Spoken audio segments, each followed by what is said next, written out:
Hey, what's up, guys? Welcome to the Bible Study Minute. Today we're taking a look at Jonah chapters 1 and 2.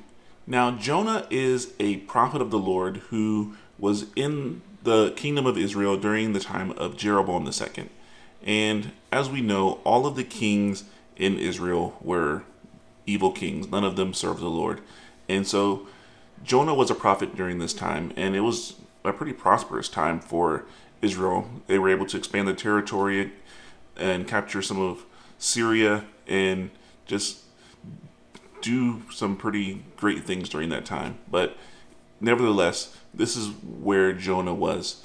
And what we see here is this is a time where the Lord calls Jonah to go to the capital of Assyria, which is Nineveh, and to preach against them because the people were just evil. But for whatever reason, Jonah did not want to do this. And so he decided to flee from the Lord's presence. And this caused a whole series of events. So he got on a ship down to Tarshish, and the Lord caused a great storm. And everyone's on the ship is calling out to their gods, trying to figure out what's going on here, how to appease them. And Jonah's in the bottom of the ship sleeping. And they finally get him up and find out that he's the one that is responsible for this. But the interesting thing that we see here is that Jonah is the prophet of the Lord. He is the one who actually knows God, and he's trying to flee from his presence. But the ones who are actually acting righteous are the pagans, the sailors on this boat.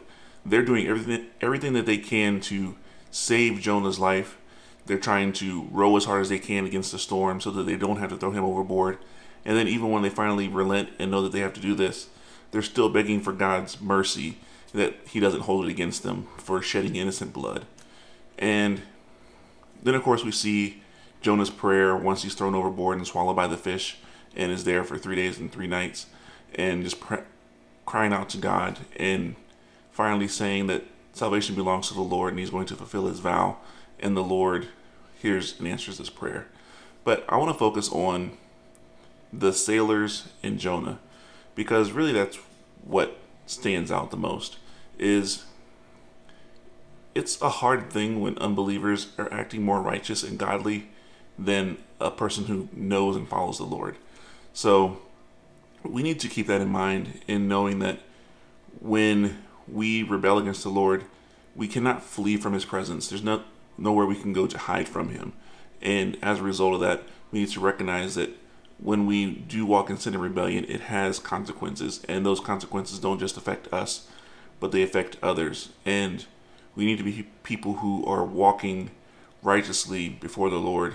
And it should never be said of us that people who do not know the Lord or are living a more righteous life than us and acting more righteously than us.